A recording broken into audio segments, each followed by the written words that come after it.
മഴ തോരും മുമ്പയുടെ ഇന്നത്തെ എപ്പിസോഡിലേക്ക് എല്ലാവർക്കും സ്വാഗതം. വീഡിയോ ആദ്യമായി കാണുന്നവരാണെങ്കിൽ സപ്പോർട്ട് ചെയ്ത് സബ്സ്ക്രൈബ് ചെയ്ത് ലൈക്ക് ചെയ്യാൻ മറക്കല്ലേ. ബാലചന്ദ്രൻ ഹോസ്പിറ്റലിലാണെന്നറിഞ്ഞ് നീലഗിരിയിൽ നിന്നും വന്ന ഗംഗാധര മേനോനും മാലതിയും അലീനയെ പരിചയപ്പെടുന്നു. അവരുടെ മനസ്സിൽ ചില സംശയങ്ങൾ ഉടലെടുത്തു. കൂടുതൽ അന്വേഷിച്ചപ്പോൾ വൈജയന്തിക്ക് വിവാഹത്തിന് മുമ്പുണ്ടായ മകളാകാം അലീന എന്ന് സ്ഥിരീകരിക്കുന്നു. വൈജയന്തിയോടുള്ള അകൽച്ചയും വെറുപ്പും ഹോസ്പിറ്റലിൽ നിന്നു തന്നെ ബാലചന്ദ്രൻ പ്രകടിപ്പിക്കുന്നു. വീട്ടിലെത്തിയ ബാലചന്ദ്രൻ മുകൾ നിലയിലെ മുറിയിലേക്ക് ഒറ്റയ്ക്ക് താമസം മാറ്റി. അനുവാദമില്ലാതെ ആരും മുറിയിലേക്ക് വരരുതെന്ന് കർശനമായി പറഞ്ഞ ബാലചന്ദ്രൻ തന്റെ പരിചരണത്തിനായി അലീനയെ ചുമതലപ്പെടുത്തുന്നു. അലീനയെ ജോലിയിൽ നിന്നും പറഞ്ഞുവിടാൻ കാത്തിരുന്ന വൈജയന്തിയെ പ്രകോപിപ്പിച്ചുകൊണ്ട് ബാലചന്ദ്രൻ തന്റെ കെയർ ഗീവറായി അലീനയെ നിയമിച്ചു. എല്ലാവരോടും യാത്ര പറയാനായി ഗംഗാധരനും മാലതിയും കടപ്പാട്ടൂർ വീട്ടിലെത്തുന്നുണ്ട്. അവിടെ എത്തുന്ന അവരോട് ബാലചന്ദ്രൻ തന്നെ അകറ്റി നിർത്തുന്നതും അലീനയെ കെയർ ഗിവറായി നിയമിച്ചതുമെല്ലാം വൈജയന്തി പറയുന്നുണ്ട്. ബാലചന്ദ്രൻ റൂമിലൊരു കോളിംഗ് ബെൽ സെറ്റ് ചെയ്തിട്ടുണ്ടെന്നും അവളെ കാണണമെന്ന് തോന്നുമ്പോൾ ആ സ്വിച്ചിലോട്ട് വിരലൊന്നമർത്തിയാൽ അവൾ കോളിംഗ് ബെല്ല് കേട്ട് മുകളിലോട്ട് ഓടിക്കയറി ചെല്ലുമെന്നും വൈജയന്തി പറയുന്നുണ്ട്. അങ്ങനൊരു കോളിംഗ് ബെല്ലുള്ളത് നല്ലതല്ലേന്ന് ഗംഗാധരൻ ചോദിക്കുമ്പോഴേക്കും ആർക്ക് നല്ലത്? എനിക്ക് നല്ലതായി തോന്നുന്നില്ല. ഞാനിത് നിർത്തിക്കും. അടിച്ചവളുടെ കാരണം പുകച്ച് ഞാൻ ഓടിക്കും. ക്ഷമയുടെ നെല്ലിപ്പലകയിലേക്ക് ഇറങ്ങി നിൽക്കുക എന്ന് വൈജയന്തി ദേഷ്യത്തോടെ പറയുന്നുണ്ട്. അത് കേട്ട് സഹിക്കാനാവാതെ വൈജയന്തി ഒന്ന് അടങ്ങെന്ന് മാലതി പറയുന്നുണ്ട്. എങ്ങോട്ടടങ്ങാൻ? ഇങ്ങനെയൊരു സംഗതി മാലതിയെടുത്തി എവിടെയെങ്കിലും കണ്ടിട്ടുണ്ടോ, കേട്ടിട്ടുണ്ടോ? ഹൃദ്രോഗി അപ്സ്റ്റെയറിൽ ഒറ്റയ്ക്ക് പോയി താമസിക്കുക. ഭാര്യയെ കാണണ്ട, മക്കളെ കാണണ്ട, വേലക്കാരിയെ മാത്രം കണ്ടാൽ മതി. നാഴികയ്ക്ക് 40 വട്ടം. എവിടെ നടക്കും ഇത്? ഇതെന്നാ ഹൃദ്രോഗിയാ എന്ന് വൈജ ദേഷ്യത്തോടെ പറയുമ്പോഴേക്കും ഗംഗേട്ടൻ അടുത്തേക്ക് വന്ന്, വൈജെ, നീ ഞാൻ പറയുന്നതൊന്ന് കേൾക്ക്. കുറച്ചു കാലത്തേക്ക് അയാളുടെ പാട്ടിന് വിട്ടേക്ക്. അയാളുടെ ഇഷ്ടം പോലെ എന്താന്ന് വെച്ചാൽ ചെയ്യട്ടെ എന്ന് പറയുമ്പോഴേക്കും ഡൈനിങ് ഹാളിലെ കോളിംഗ് ബെൽ ശബ്ദമുണ്ടാക്കുന്നുണ്ട്. അത് കണ്ട് ദേഷ്യത്തോടെ നോക്കിക്കൊണ്ട് വൈജയന്തി തുടങ്ങി. ഇപ്പൊ അവളോട് മോളിലോട്ട് എന്ന് പറയുമ്പോഴേക്കും അലീനയും കിച്ചണിൽ നിന്ന് വരുന്നുണ്ടേ. വൈജയന്തിയെ നോക്കിക്കൊണ്ട് അലീന പരുങ്ങലോടെ നിൽക്കുമ്പോഴേക്കും വീണ്ടും കോളിംഗ് ബെല്ലിന്റെ ശബ്ദം കേൾക്കുന്നുണ്ട്. അത് കേട്ട അലീനയും പരുങ്ങലോടെ അവരുടെ അടുത്തേക്ക് നടന്നു ചെന്ന് സാറ് വിളിക്കുന്നു. ചെല്ലാൻ വേണ്ടിയാ എന്ന് പറയുമ്പോഴേക്കും നീ ചെല്ലുന്ന മാലതിയും പറയുന്നുണ്ട്. അലീന മുകളിലേക്ക് കയറി പോകുമ്പോഴേക്കും വൈജയന്തിയും വെപ്രാളത്തോടെയും ദേഷ്യത്തോടെയും ഇത് ഞാൻ വെച്ച് പൊറപ്പിക്കത്തില്ല ഗംഗേട്ട, ഞാൻ പിന്നെന്തിനാ പെണ്ണായിട്ട് ജീവിച്ചിരിക്കുന്നേ എന്ന് ചോദിക്കുന്നുണ്ട്. ഗംഗേട്ടനും അപ്പോൾ പറയുന്നുണ്ട്, വൈജയ്, നീ ഒരു കാര്യം മനസ്സിലാക്കണം. ബാലചന്ദ്രൻ ഒരു ഹാർട്ട് പേഷ്യന്റാ. അയാൾക്ക് ടെൻഷൻ ഉണ്ടാക്കുന്ന ഒരു കാര്യവും നീ ചെയ്യാൻ പാടില്ലെന്ന്. അത് കേൾക്കെ വൈജയന്തിയും ചോദിക്കുന്നുണ്ട്, ഞാൻ എന്നാ തെറ്റ് ചെയ്തെന്ന് ഗംഗേട്ടൻ പറ. എന്നെ ഇങ്ങനെ അവോയ്ഡ് ചെയ്യേണ്ട കാര്യമെന്താ? ഈ അവഗണന ഏത് ഭാര്യ സഹിക്കും? അത് കേട്ട് ഗംഗേട്ടനും പറയുന്നുണ്ട്, ക്ഷമയേക്കാൾ വലിയൊരു ആയുധമില്ല വൈജയ്. ക്ഷമ നശിച്ചാൽ പിന്നെ വരുന്നതെല്ലാം നമ്മൾ നേരിടേണ്ടി വരുമെന്ന്. അത് കേട്ട് വൈജയന്തി സ്റ്റെയർകേസിന് അരികിലേക്ക് നടന്നു ചെന്ന് മുകളിലേക്ക് വെപ്രാളത്തോടെ നോക്കുമ്പോഴേക്കും അലീന ഒരു കപ്പും സോസറുമായി താഴേക്ക് ഇറങ്ങി വരുന്നുണ്ട്. അത് കണ്ട് പുച്ഛത്തോടെ വൈജയന്തിയും പറയുന്നുണ്ട്, ഒരു കപ്പും സോസറും എടുക്കാൻ വിളിച്ചതാ, ഓരോ കാരണമെന്ന്. അലീന ഒന്നും മിണ്ടാതെ കിച്ചണിലേക്ക് നടന്നു നീങ്ങുമ്പോഴേക്കും ഗംഗേട്ടൻ വൈജയുടെ അരികിലേക്ക് ചെന്ന്, വൈജയ്, നീ ഇതെല്ലാം ഈസി ആയിട്ട് കാണണം. അയാൾക്ക് നിന്നോടെന്തോ അനിഷ്ടമുള്ളത് കൊണ്ടാണല്ലോ ബെഡ്റൂം സെപ്പറേറ്റ് ചെയ്തത് എന്ന് ചോദിക്കുന്നുണ്ട്. ആ അനിഷ്ടം എന്താണെന്ന് പറയട്ടെ എന്ന് വൈജയും. അത് പറയണോ വേണ്ടയോ, എപ്പോൾ പറയണം എന്നൊക്കെ തീരുമാനിക്കുന്നത് ബാലചന്ദ്രനല്ലേ. അതുവരെ നീ വെയിറ്റ് ചെയ്യണമെന്ന് ഗംഗേട്ടനും പറയുന്നുണ്ട്. എനിക്കങ്ങനെ വെയിറ്റ് ചെയ്യേണ്ട ആവശ്യമില്ല ഗംഗേട്ട, ഞാൻ തെണ്ടിക്കറി വന്നവളല്ലെന്ന് വൈജയും. നീ ആത്മസംയമനം പാലിക്കേണ്ട സമയമായത്. അയാളുടെ സെൽഫ് കൺട്രോൾ പോയി. നീ കൂടി അങ്ങനെയായാൽ മുന്നോട്ടുള്ള വഴി അടയില്ലേ എന്ന് ഗംഗേട്ടൻ വൈജയോടായി ചോദിക്കുമ്പോഴേക്കും വീണ്ടും കോളിംഗ് ബെല്ലിന്റെ ശബ്ദം കേൾക്കുന്നുണ്ട്. അത് കേട്ട് വൈജ ദേഷ്യത്തോടെ ചൂണ്ടിക്കൊണ്ട് പറയുന്നുണ്ട്, ദാ അടുത്ത കോള് ഇപ്പോ മോളിന്നിറങ്ങി വന്നതേയുള്ളൂ, പിന്നെ വിളിക്കുക അവളെ എന്ന് ദേഷ്യത്തോടെ പറയുന്നുണ്ട്. അത് കേട്ട് എന്തെങ്കിലും കാര്യം കാണുമെന്ന് ഗംഗാധരനും പറയുന്നുണ്ടേ.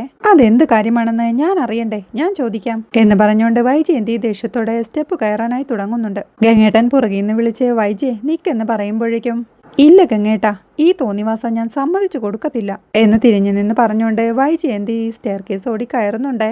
ആകെ ടെൻഷനോടെ മാലതിയും എന്ത് ചെയ്യും ഗംഗേട്ട എന്ന് ചോദിക്കുന്നുണ്ട്. അലീനയും പ്രതീക്ഷിച്ച് കട്ടിലിൽ കിടക്കുന്ന ബാലചന്ദ്രൻ അങ്ങോട്ടെത്തുന്ന വൈജയന്തിയെയാണ് കാണുന്നത്. വൈജയന്തിയെ കാണുന്ന ബാലചന്ദ്രൻ ഒന്നും മിണ്ടാതെ തല തിരിക്കുമ്പോഴേക്കും വൈജയന്തിയും അങ്ങോട്ട് നടന്നു വന്ന് എന്തിനാ വിളിച്ചതെന്ന് ചോദിക്കുന്നുണ്ട്. അത് കേട്ട് ഞാൻ വിളിച്ചത് അലീനയാണെന്ന് ബാലചന്ദ്രനും. എന്തിനാണെന്നാ ചോദിച്ചത് എന്ന് വൈജയന്തി പറയുമ്പോഴേക്കും അത് അലീന വരുമ്പോ ഞാൻ പറഞ്ഞോളാമെന്ന് ബാലചന്ദ്രനും. ഞാൻ വന്നാൽ എന്നാ കുഴപ്പം, എന്നോട് പറഞ്ഞാൽ എന്നാ എന്ന് വൈജയന്തി വീണ്ടും ചോദിക്കുമ്പോഴേക്കും എൻ്റെ സഹായമൊന്നും എനിക്ക് ആവശ്യമില്ലെന്ന് ബാലചന്ദ്രനും.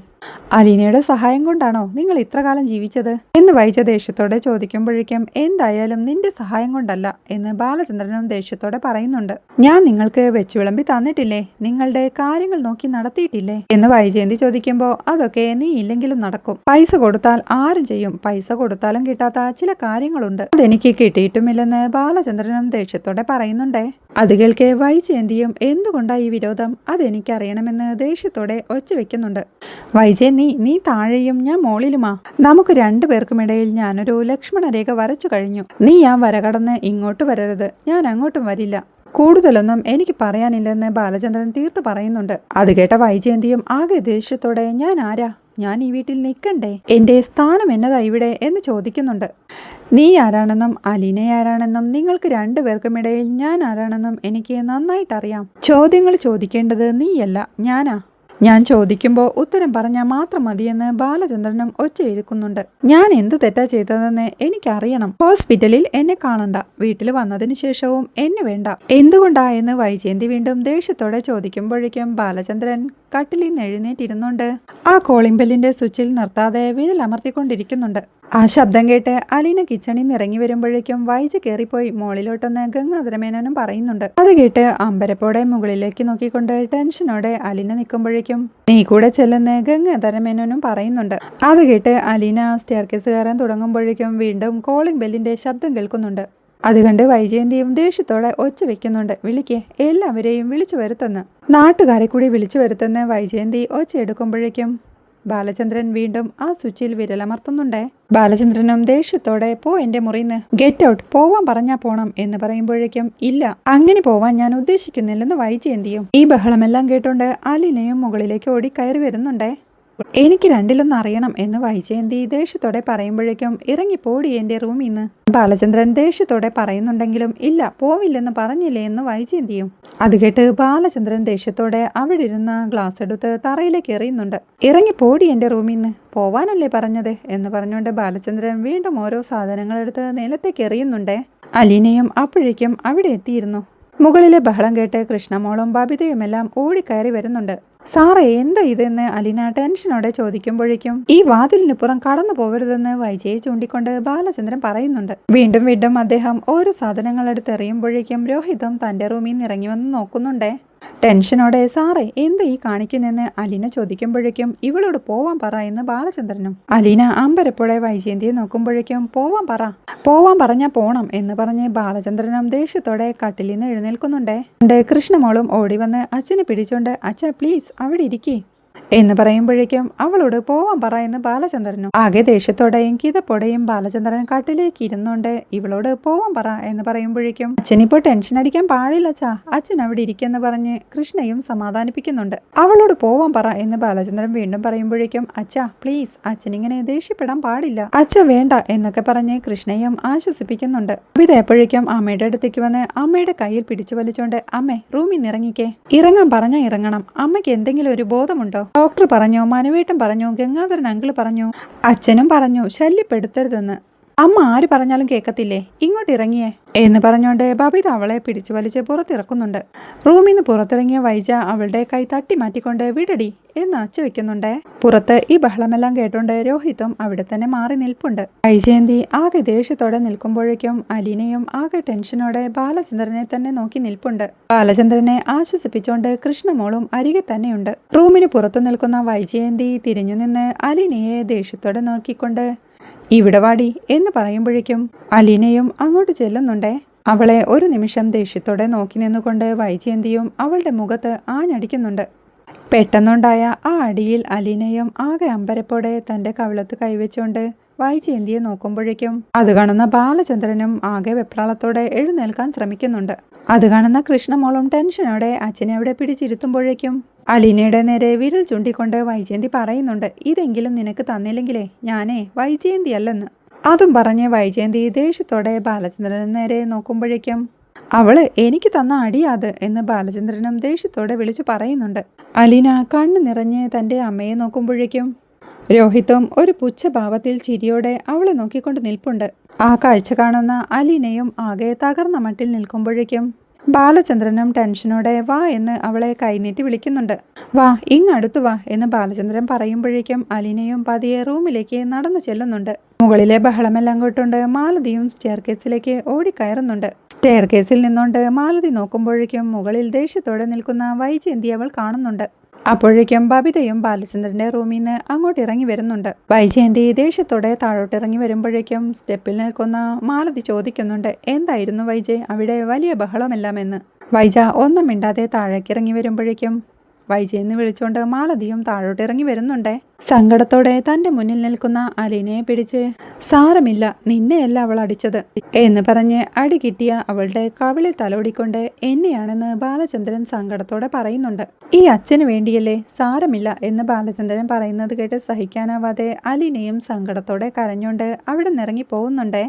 ടെൻഷനോടെ ബാലചന്ദ്രനും താഴെ ചിതറിക്കിടക്കുന്ന സാധനങ്ങളിലേക്കെല്ലാം നോക്കുമ്പോഴേക്കും എല്ലാം ഞാൻ എടുത്തു വെച്ചോളാം, അച്ഛൻ കിടക്കെന്ന് പറഞ്ഞ് കൃഷ്ണ അച്ഛനെ ബെഡിലേക്ക് കിടത്തുന്നുണ്ട്.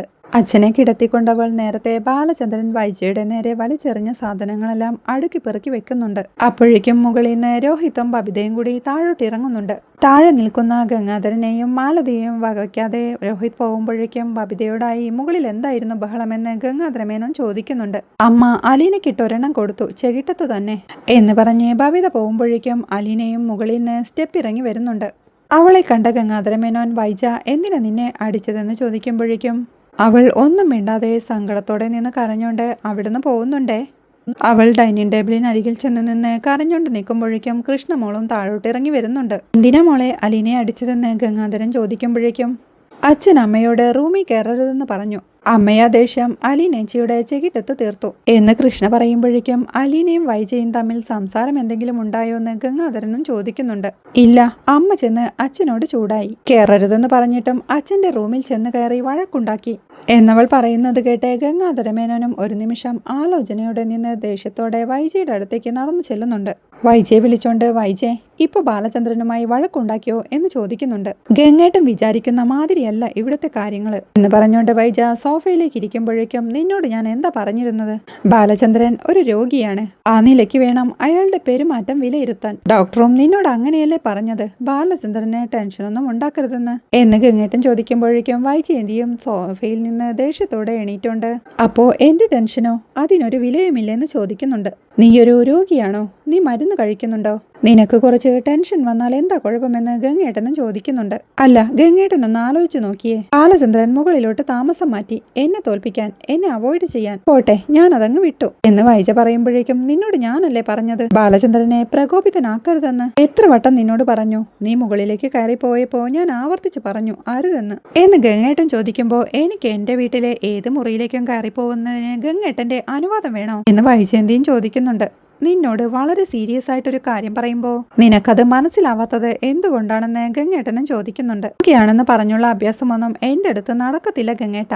ഇതൊക്കെ മുളയിലെ നുള്ളിയില്ലെങ്കിലേ ശരിയാവത്തില്ല. അലീനയെ മാത്രം കണ്ടാ മതി, അലീനയോട് മാത്രം സംസാരിച്ചാൽ മതി, അലീന മാത്രം ശുശ്രൂഷിച്ചാൽ മതി, ഭക്ഷണവും മരുന്നും അലീനയുടെ കൈകൊണ്ട് കൊടുത്താൽ മാത്രമേ കഴിക്കത്തുള്ളൂ. അതൊരു വല്ലാത്ത സൂക്കേടല്ലേ, അതിനൊരറുതി വരുത്തണ്ടേ എന്ന് വൈജയന്തി ദേഷ്യത്തോടെ ചോദിക്കുമ്പോഴേക്കും എടി അത് നിന്നെ പ്രകോപിപ്പിക്കാൻ വേണ്ടി മനഃപൂർവ്വം ചെയ്യുന്നതാ, അത് കണ്ട് നീ കുരങ്ങ് കളിക്കാൻ നിൽക്കല്ലേ, നഷ്ടപ്പെടുന്നത് നിനക്ക് മാത്രമായിരിക്കുമെന്ന് ഗംഗേട്ടനും പറയുന്നുണ്ട്.